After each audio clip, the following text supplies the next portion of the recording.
بسم اللہ الرحمن الرحیم۔ آج بہت کچھ سمجھیے کہ کہا جاتا ہے مغلوں کے تعلق سے اور مسلمانوں کے تعلق سے۔ آج سب سے بڑا مسئلہ جی ڈی پی کا ہے کہ ملک کی ترقی کس طرح ہو رہی ہے۔ جی ڈی پی ریٹ تقریباً آج گر چکا ہے، مائنس کے قریب ہم جا چکے ہیں۔ جو لوگ مغلوں کو گھسپیٹیے کہتے تھے یا حملہ آور کہتے ہیں، ان کے تعلق سے کچھ باتیں سمجھے کہ بتلانا چاہتا ہوں۔ اور ہندو اور مسلمان کی آنکھ سے مغل کو دیکھا جاتا ہے۔ اگر مسلمان ہندو اور آنکھ کی نظر سے اس وقت حکومت کرتے جو مغلوں نے کی ہے، تو پھر اکبر کا سپاہی سپہ سالار ہندو نہ ہوتا۔ اور اورنگزیب کے بارے میں تو بہت کچھ کہا گیا ہے۔ اورنگزیب کے دربار میں 40% وزیر ہندو تھے، اور مہارانا پرتاپ کا مذہب کے تعلق سے بھی بہت کچھ کہا جاتا ہے۔ مہارانا پرتاپ سپہ سالار تھے جو اکبر کی فوج میں بھی تھے۔ بہرحال سمجھیے کہ جی ڈی پی کے تعلق سے میں بات کہہ رہا تھا کہ کہتے ہیں کہ ہندوستان سونے کی چڑیا تھی، اس وجہ سے اس سونے کی چڑیا میں سمجھیے کہ اس کو لوٹنے کے لیے بہرحال مغل آئے اور مغلوں نے اس ملک کو لوٹا۔ یاد رکھیے کہ بہرحال ابھی سمجھیے کہ ایک فلم بتلائی گئی، اس فلم میں بہرحال علاء الدین کو ایک لٹیرا اور ایک عاشق، ایک قاتل سمجھیے کہ خلجی کو بتایا گیا ہے، جبکہ اس خلجی کے دور میں ایگریکلچر سیکٹر نے جو ترقی کی ہے، ذرا یہ تب تاریخ کو اٹھا کر پڑھ لے۔ مشکل یہ ہے کہ تاریخ تو نہیں پڑھی جاتی بلکہ آر ایس ایس کی تاریخ پڑھی جاتی ہے، اور آر ایس ایس کے واٹس ایپ میڈیا کو ہم فالو کرتے ہیں۔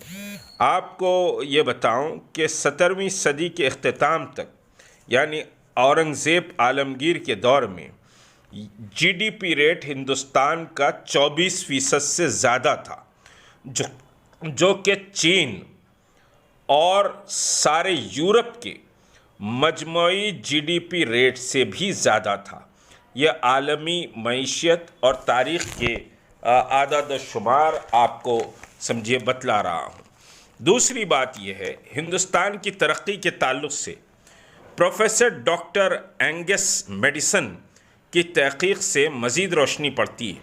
وہ لکھتے ہیں کہ 17ویں صدی کے آغاز میں ہندوستان کی جی ڈی پی یعنی مجموعی ملک کی پیداوار اور چین کی منگ سلطنت کے بعد دوسرے نمبر پر آتی تھی۔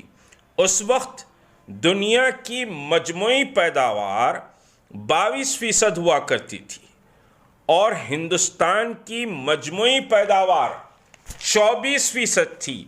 یعنی پورا یورپ اور چین کو اگر آپ ملا کر دیکھ لیں تو یورپ اور چین کا جو جی ڈی پی ریٹ تھا، یہ سب ملا کر اس سے کہیں زیادہ 2% G D P rate Aurangzeb Alamgir کے پیریڈ میں تھا، یعنی 24%۔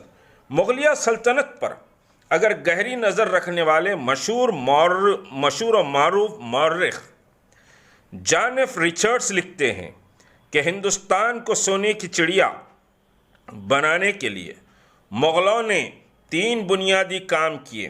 اب ذرا سن لیجئے کہ مغلوں نے کیا کام کیے۔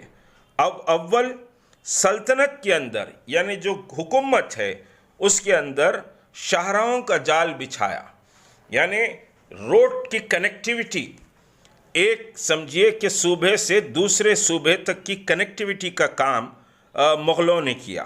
مختلف علاقوں میں آپس میں پختہ سڑکیں بنائی گئی۔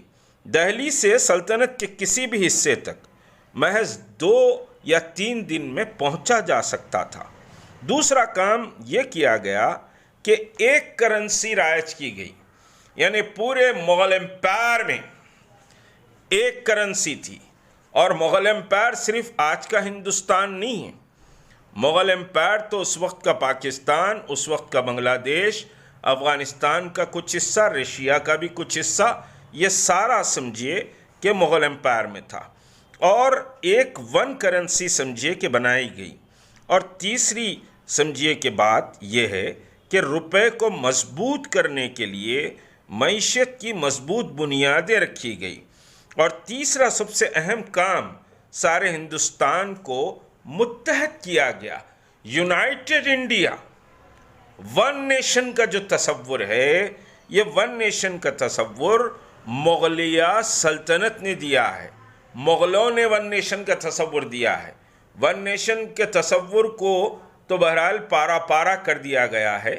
یہ چھوٹی سی کچھ اہم باتیں تھیں، اور پھر پدماوتی فلم آئی، پدماوتی کے تعلق سے کنٹروورسی آئی، جبکہ وہ پدماوتی میں سمجھیے کہ علاؤالدین خلجی کو جس طرح سے پیش کیا گیا، علاؤالدین خلجی نے بڑا زراعت کا ایگریکلچر سیکٹر میں بڑا اہم کام کیا، اور آج انڈیا جو ایگریکلچر سیکٹر ہے، وہ مغلوں نے ایگریکلچر سیکٹر کو ڈیولپ کیا تھا۔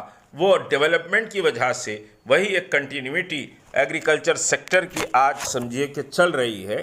یہ سمجھنے کی ضرورت ہے، اور اس طرح سے سمجھیے کہ غور کرنے کی ضرورت ہے کہ مسلمانوں کا جو کنٹریبیوشن اس ملک کے لیے ہے، وہ سمجھیے کسی اور قوم کا وہ کنٹریبیوشن نہیں ہے جو مسلمانوں نے اس ملک کو دیا ہے۔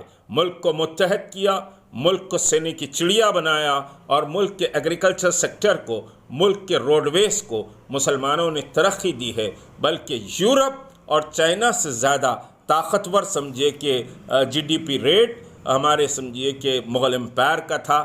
آج تو جی ڈی پی ریٹ اور پیٹرول ریٹ اور سمجھیے کہ جو دوسری اشیاء کی جو قیمتیں ہیں، لوگ احقار کر رہے ہیں۔ بہرحال سلام کیجئے ان لوگوں کو جو آج سمجھیے ان چیزوں کو تسلیم کرتے ہیں۔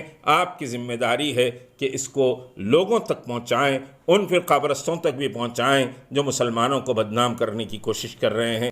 ون نیشن کی بات کی جاتی ہے، one nation, one culture, one religion, یہ ایک آر ایس ایس اور بی جے پی کے لوگ مستقل 2014 سے کہہ رہے ہیں۔ یاد رکھیے کہ ون نیشن ضرور ون نیشن ہے اور ون نیشن رہے گا، لیکن one culture, one religion, one law کا جو فلسفہ ہے، یہ فلسفہ ملک کو تباہ تاراج کر دے گا۔ مغل امپائر نے 700 سال تک حکومت کی ہے، اور ان 700 سالوں میں ون سمجھیے کہ نیشن کی بات کی گئی، لیکن ون کلچر کی بات نہیں کی گئی، ون ریلیجن کی بات نہیں کی گئی، نہ ون لا کی بات کی گئی۔ سب کو اپنے قانون، اپنے مذہب اور اپنے تہذیب، اپنے تمدن، اپنی شناخت کے ساتھ اس ہندوستان میں رہنے کے حق کو سمجھے کہ مسلمانوں نے دیا ہے، لیکن آج مسلمانوں پر مسلسل وار کیے جا رہے ہیں، اور یہ وار کرنے والے ملک کو برباد کرنا چاہتے ہیں، ملک کو تباہ کرنا چاہتے ہیں۔ اس تباہی سے ملک کو بچانا نوجوانوں کی ذمہ داری ہے، اور تحریک مسلم شبان نے تاریخ کو پہنچانے کا ایک سلسلہ شروع کیا ہے، اور ممبرشپ ڈرائیو چل رہی ہے۔ اس ممبرشپ ڈرائیو میں جو تحریک مسلم شبان کی ہے، آپ حصہ لیں، اور یہ سمجھیے کہ لوگوں تک ان باتوں کو پہنچائیں تاکہ امت بیدار ہو۔ پھر برادران وطن تک بھی یہ بات کو پہنچائی جائے تاکہ ایک بیداری ہو اور صحیح تاریخ کا حصہ ان کے سامنے لائیں۔ اسی کوشش کے تحت یہ سمجھیے کہ لیکچر رکھے جا رہے ہیں۔ السلام علیکم۔